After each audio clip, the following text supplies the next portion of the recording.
through the process of trying to navigate what does it look like to raise not only one but two children on the autism spectrum, I've become somewhat of an advocate, not only for them, but for other people who are trying to figure out what does it mean to live a life in a world that is totally different. And so this conversation that we're about to have is a conversation basically for those types of people, for people who are trying to figure out what does it look like, not only what it means to raise kids on the spectrum, but also to maintain a healthy marriage, but also engage in the world. So hopefully this conversation blesses you in a way that it blesses me. Ladies and gentlemen, I am pleased to be here with two brothers who are like me in many ways, very handsome, very black, and very fatherly. But we father a little differently. Yeah, I got a little more hair, that's it. Right. You know, but we father a little differently. We all have children that have some sort of special need. Give us a little quick introduction of who you are, what you do, and how you came into like the reality of which you are in right now with your child. So we'll start with Damien. Let's go with this. Damian Boyd. I'm a pastor in the Atlanta area, and I have a 17-year-old son who has cerebral palsy and 4 or 5 other different diagnoses, and get a chance to kind of love on my wife. I'm the husband of one wife, and just trying to figure life out and ministry out and being a father of a special needs child all in sync somehow. Yeah. And yourself, Sam. Yeah, I'm Sam Dula. I am also an elder and pastor here in the Atlanta area. I have a 20-year-old son by the name of Miles Dula, and it's been quite an interesting journey since COVID. And so we were just moving back to the Atlanta area during COVID. So, but yeah, he's 20, and my wife Tina and I we've had to do the deep dive into the world of autism at a time when people who look like us and have the values that we have were not necessarily as common as they are now. And so from doing that deep dive to leading an organization to really kind of come alongside families who are facing autism, it's just kind of been part of our narrative over the last several years. Amen. I will say that Sam and Tina Dula blessed us. They were a blessing to me and my family when we first got a diagnosis and came into the autism world. You guys were great advocates, great navigators through all this tension, through this confusion, the mystery of it. I like to think in a lot of ways it helped save my marriage, or it made my marriage better, if you will. You know what I'm saying? We all have these expectations of what life should be like before that moment, before that kind of like watershed moment in our life. Can you guys walk me through like your expectations of life before, and then what happened, and then like the changing, the reevaluating of life afterwards? Sure. For me, it was in the hospital. We were great pregnancy, everything's going wonderfully. We're on it. We're like, yes, everything's going to be amazing. We get to the hospital. He's born blue. Global brain injury. He and I are going from the hospital he was born in to Children's Hospital, getting brain scans and everything. And I remember the doctor saying, he walked in the room and we're in tears, and he's like, all we can do is hope and pray that Damien Jr. proves us wrong. But they were in essence thinking he would not make it. And I never forget, I was sitting in the hospital holding my son. My wife's in the other room. She had an emergency C-section, so she's not able to do any of the stuff you have to do with a child in the neonatal ICU, the skin kind of stuff. And I'm there, and I'm sitting there, and I'm holding and I'm rocking my son, and I'm praying and I'm crying. And it dawned on me in that moment. I feel like the Father spoke to me and said, I know what it's like to have a son whose life is at risk.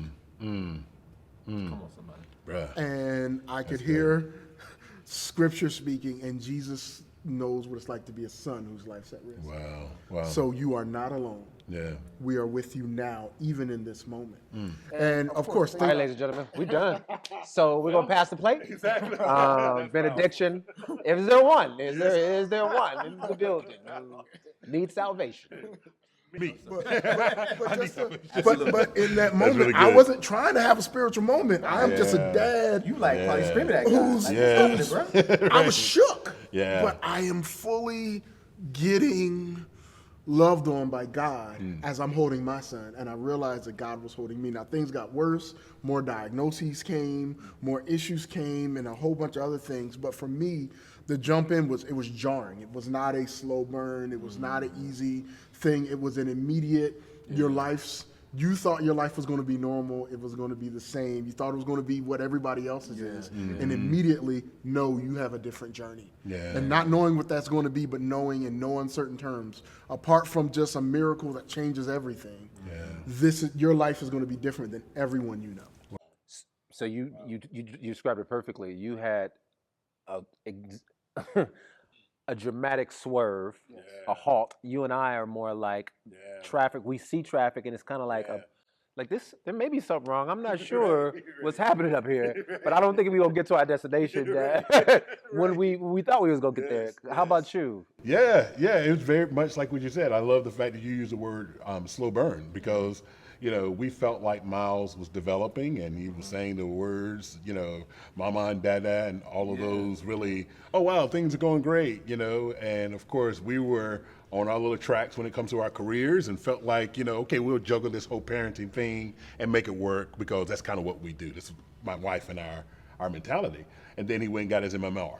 And we know that this whole contradiction and conspiracy theorists, we get all of that, but we do recognize that shortly thereafter, he ran a high fever, his words left, and he literally didn't call our names or reference us or give us any eye contact for years. Like it literally felt like there was like this lobotomy that, any kind of interaction was snatched shortly after the MMR. And he was at 18 months, 15 months, one of the two.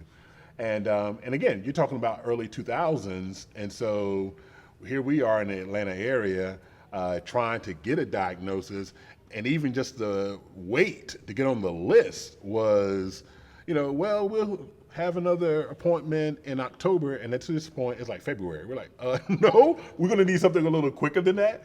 And so it was really painful just to kind of have this this season where you're not really sure, and kind of like you said, where everyone, your parenting is going to look totally different now, and all of these little dreams of him hooping and being that dude, is just slowly dying, and they're dying, but you don't have the official diagnosis yet. So then we get the diagnosis, and I literally lose my job the next day. And so all our little monies dry up, and you guys know when it comes to therapy, it is like a mortgage payment over the course of a month. And so, we started selling furniture just to kind of take care of therapy and robbing Peter to pay Paul kind of thing. So the journey was, very painful, very hard. And again, at the time, there wasn't a lot of Sam doulas and Tina doulas experiences that we could glean from. So, it became very lonely and challenging just to navigate. Yeah. I recognize that life changes dramatically, not only the psychological and the emotional, but in the social as well. So the things that you knew, to your point, like, oh, my kid would play, I can't wait till I can teach him to dribble a ball. I can't wait till I teach him to play this instrument. I can't wait to, those things become clouded now in a lot of ways. But not only that, like interactions with people. Never forget, I tried to take my son to the barbershop one time in the middle of getting his haircut. Threw a fit. Everybody in the barbershop's looking at me crazy. I want to fight every single one of these jokers. I was like, they looking at me like, get a hold of your son. I was like, can you get a hold of him for me? Because I don't know what to do anymore. Exactly. After I choke y'all, I'm choking him. Exactly. How does it impact even the future of how you see like long-lasting relationships, not only with your child but also with the world? It's for me because my son he has mental disabilities and physical. So something as simple as hanging out with friends, going over someone's house. Well, if you aren't on ground floor, we can't get in your home. Right. We can't. We would want to visit friends' churches, and if you have one of the churches that has a bunch of steps, we can't come and hang out with you. It literally changes who we can hang with. And it's a legitimate challenge. And not to mention, okay, if he has a toileting issue. Yeah. Because he's dependent. How do you don't have space in your bathrooms for my son and his stuff. Right. So I've literally been looking on social media, looking at all my friends hanging out, and I'm like, yeah, y'all didn't even ask me. You like, I hope you have a real good time. Yeah, y'all, we're not even, I hope that food gives you poison. One good week of diarrhea. Dude, say it. That's the worst. But we feel so left out. And I know the people love us and they don't want to leave us Right, out, but right. how do you engage? Even something as simple as traveling. My wife and I love to travel. My son can't fly. Right. To get his wheelchair, to get him in a seat comfortably, and then we can't travel. Wow. So unless we drive, so we've had to settle, or we've had to wrestle through the idea of he's more comfortable at home. So we bring somebody in to take care of him, and then she and I need to get away. Yeah. But in the midst of our current season, we haven't been able to go anywhere. So the stress of all of it compiled on top of one another, it's a different level of journey, and almost nobody understands it. Yep. And so even the friends that are empathetic, they can't fully get it. My family, unless they come and stay with us for a time, don't really get it. And then then you get platitudes and it'll be all right. God loves you to take care of you. But it's like, but no, I'm stressed out. You don't understand. Right. And so it's this surface level. Yeah, you go very deep with only a handful, sometimes just your wife, but it's surface level with so many because they can't get the complexities of your journey. So Sam, how about you, man? Yeah, man. I mean, I can't help but laugh to keep from crying because everything he said is exactly our world. I mean, you think about it. When you talk about just going to family and friends' house and, your kid is being a kid and they lock the doors to keep him contained, I don't know if there is something that feels as offensive, you know what I mean? Because you're protecting your space from my reality. And not just my kid, but my reality. You know what I mean? This is my day to day. And so we even tried that, locking the doors and not allowing Miles to go into certain, spaces. And that dude, I don't know if he just needs if his gift was picking locks or what. It just never worked for us. You know what I'm saying? But the element where you typically would feel offended around those that you typically are refreshed by, largely because of the reality that you're not having to face because you're a kid. That was just a journey that was always super difficult for me, but more especially my wife, because, she's just as relational as I am, and to now go into a relative's house, to go into a good friend's house, and the doors are locked to keep Miles out, was just it was a big deal for her. It was a big deal for us, but it was a really big deal for her. I was just like, hey, that's strategic. I get it. You know what I mean? I don't want him in my, space. But just the feeling of, you want to make sure that our reality doesn't invade your space was something that, it was just hard for her to process, hard for us to process. But that's the reality that I think typical parents can't even fathom. It's like you can't even fathom what that was like. In fact, I know that those people, those family members and friends who've done that would, if they're watching, would look and be like, "Oh, I'm so sorry," whatever. You know what I mean? But it's just the element that you can't really wrap your minds around until you're in that space, until you really that element becomes your reality. It's hard to really fathom. We can call the old prospect to come down here and check things. What are you trying to we can call the old prospect and come down here and check out the. Hey, leave my. You trying to? What are you? Move your hand, man.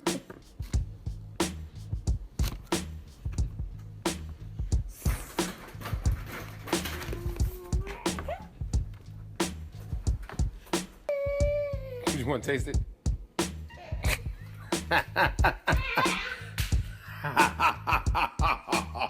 Zimri, are you ready to do an interview? Yes or no? Yes. Okay. Zakai, are you ready to do an interview? Yes. Okay. Let me see my phone real quick.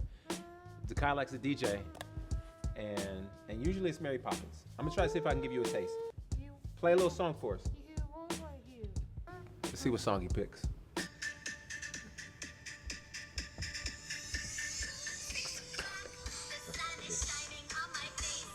Get up, check. There's no time to waste. I love check marks. Come on. Oh, is it Brad Paisley? Who is this? I think this is Brad Paisley. He loves country music. He just runs it back like DJ Clue up in his mouth.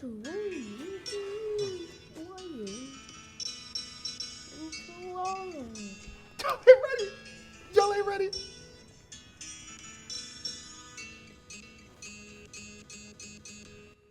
Oh, I guess I ain't killing. Done for you haters when we get a jolly holiday. Ah. Ah. Ah. Ah.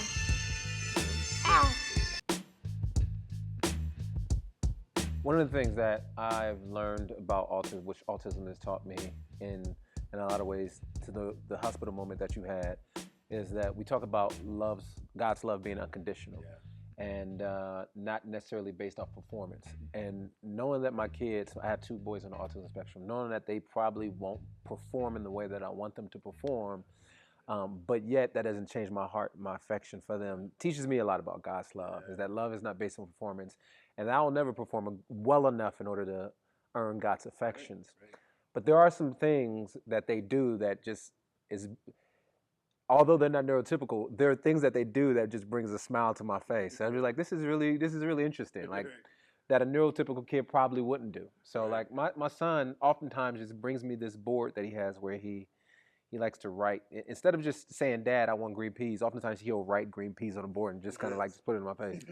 But he does this thing where he wants me to draw this spooky toast picture. And he does it, and then he wants me to say boo afterwards to like scare him.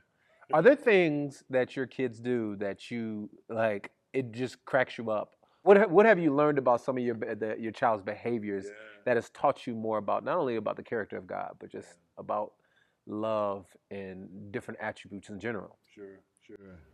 Go ahead. Well, one of the things for us is Miles is interesting. Miles has this thing where, of course, being on the autism spectrum, they're not necessarily people like that. You know what I'm saying? Right. But he gets so much energy from being around people. He ain't gonna necessarily like be dapping people up and giving them hugs and stuff like that. But he enjoys, people. And any time he knows he's worked my nerves or the nerves of his mom, he's like, sorry. He wants everything to be good. You know what I mean? And you're just like, you don't want that fellowship to kind of be broken. So oftentimes, where it's been a long day, he's frustrating me, it's just where I'm just like, okay, I'm about to go get a loaf of bread and I'm never coming back. In those moments, you know what I'm saying? He can kind of detect, okay, Dad is, about to lose it on me. And he's like, I'm sorry. I'm saying, no, you're good, Miles. And he go, hand. Like he literally want me to hold his hand as it's a gesture to say, listen, exactly. Like, look, here's my hand. Would you at least hold my hand? Because I know if you hold my hand, then we're good. Oh, man. And it's in those moments, I'm like, nah, dude, I can't do your hand right now. No, you hold your hand. Exactly. It's my hand. It's staying with me. You know what I'm saying?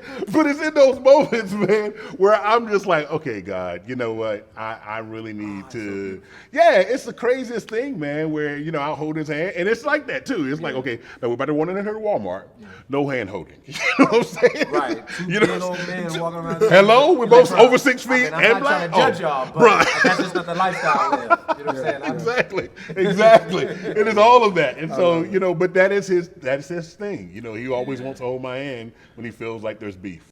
In some ways, that's the blessing and the curse of some of these, I guess you can say, disabilities, is the disconnection with what is socially acceptable. Exactly. And in a lot of ways, it's liberating to watch them be able to do things and feel freedom just to express themselves in ways that we often want to express ourselves. It's like, I want to throw a fit sometimes. Dave Chappelle comes into town, I can't get tickets. Why can't I get Dave Chappelle tickets? Exactly. I want to throw a fit right here in the middle. I want to show how frustrated I am. Right. It's I've had grown women walk to me in stores. Like my kids their behaviors have curved dramatically over the years, and praise God for that through therapy, through different techniques, and through just us learning how to be more patient. And I guess diffusing our anger and how we discipline. But I've had women walk up to me in the middle of grocery stores and be like, baby, just leave them with me for a day and I'll get them right. And I'll be like, ma'am, random strangers don't know me. I'm like, that's the beauty and the ignorance of Black community. Sometimes Black old women just walk up to you and just feel Yes. like just because they your auntie, Yes. that they can just say whatever they want to you. And I'd be like, ma'am, if only you knew. Exactly. I would. What's your address? I'll be Right. dropping them off. Right. On the other side of the equation, though, with someone like my son who's obviously Right. They don't want that. we get avoided. Yeah. It's Wow. almost as if he has a communicable disease. Yeah. Because they don't know what to do. Wow. With someone in a wheelchair, they don't know what to do with the kid that's making. See, when you got someone like your kids who look typical but aren't. Yep. When with mine, they literally. It's like a bubble around us that people avoid, and it's kind of look and whisper. And the best is the little kids because they'll just come up and ask, and they want to know what's wrong with him. Why is he in a chair? Is he going to be okay? Will he feel better? Then at least there's an openness, and we can agree that this is an odd situation. But adults, especially black ones, we will have a 10-foot radius around us, and they will go the opposite direction because they have no idea what to do in our situation. Wow. We're all married here, and marriage is hard without No doubt. Yes. the variables that we deal with. Without question. How have you guys sustained and survived in all of this? Yeah. And so how do you keep, not necessarily just the romance, but how do you just keep from hating each other? I think the struggle for us is love each other and try your best to like each other. And I say that from a standpoint of my son's not going anywhere. He's going to be with us. And there's a good chance he could precede us in death. But the liking one another is the hard part. And we used to have a rhythm. Once a week we take a Sabbath. Once a quarter we take a little mini break. Once a year we take a sabbatical. We just abandon everything. And What does a mini break look like? What is a mini break? A mini break is a weekend at a hotel, just us to have some good sex, have some good conversation, but amid COVID, we haven't been able to do anything. So now we are very much in a try to like one another, where you're looking at each other like,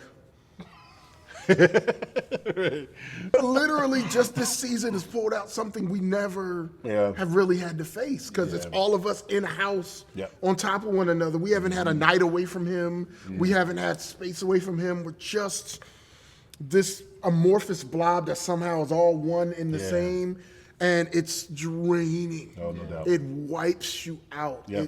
It disrupts even the healthy that we've learned to keep. So just the idea of do your best to like one another because it creates a more stable environment for him. We love each other. That's unquestionable. But liking one another sometimes can be a challenge. I would say I wholeheartedly agree with that, just in terms of liking one another. But I think for Tina and I, one of the things that we've said is, and this was early on, we were just super fortunate to be around some older couples when we got the diagnosis that, baby, as long as you take care of it, you know what I mean? So we were getting a lot of that insight coupled with the organization. But one of the things that we've just made it a point to continue to remind ourselves is that the union is with us. Now, we love Miles, and we appreciate the Lord for the opportunity to steward him for the years that we have been able to and will be able to. But at the end of the day, he's going to hold us accountable for the union, for what it is that we have, what we create. And so for us, when it comes to cultivating that, it really is, all right, and like we had this great vacation in 2019. COVID shut everything down in 2020. We just had our first date on our anniversary back in April. And so it's just like, okay, dude, there's no way you can cultivate that union with only one date. So we just been like, okay, how do we intentionally, make sure he goes to bed early, make sure that we go to bed early, we shut things down at the house very early. Just having those moments where the union is protected. And right now is just a really chaotic time, you know what I mean? Everyone's trying to get back to normal, and we all have deadlines and projects that we're working on.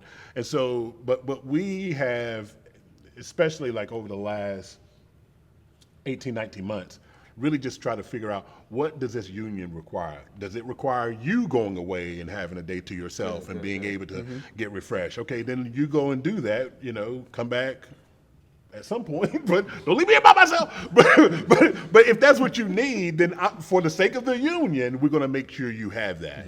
And so, and I think probably the biggest challenge for me really is, allowing my pride, setting aside my pride to be vulnerable enough to say, now's my time. Because as a man, you want to be like, I'm good. I don't need the time away. I can make sure that this works, whatever, put it all on my back. But, we're not trying to win a championship next week. No, it's Sam Dula. If you need that time away, go and get your little, weekend with the fellas or whatever and come back refreshed. And so it really is, how do we maintain this union, this oneness amongst us? So. Yeah. It's apparent. Sometimes I feel I failed as a parent. And my son having autism is rough, but maybe he don't speak because words don't say much. Maybe he don't need words to communicate his love. And sometimes it's silence that causes me to stumble. It's possible he's a version of me that's more humble. And sometimes I feel like he finds more joy with playing on my phone, playing all alone. Will he shed a tear when I'm gone? I'm wrestling with the shame of an outsider's view of me. His life is a spotlight on my own insecurities. But I know when he speaks, it lights up 1,000 rooms. And when he smiles, it's just like a flower blooms. This has just become my own digital diary. I'm at the doctor's office just hoping they would lie to me. Your son will be all right, but if he's not, my son will be all right, because he is God's. Autism, sickle cell, and Down syndrome. Stay keeping the faith in the midst of hard living. We stand together because we have no other place to go. My liver's fight will live and die, even though I ain't got an answer. Yeah, I ain't got an answer. Yeah, I don't have the answers, but it's okay not to have the answers.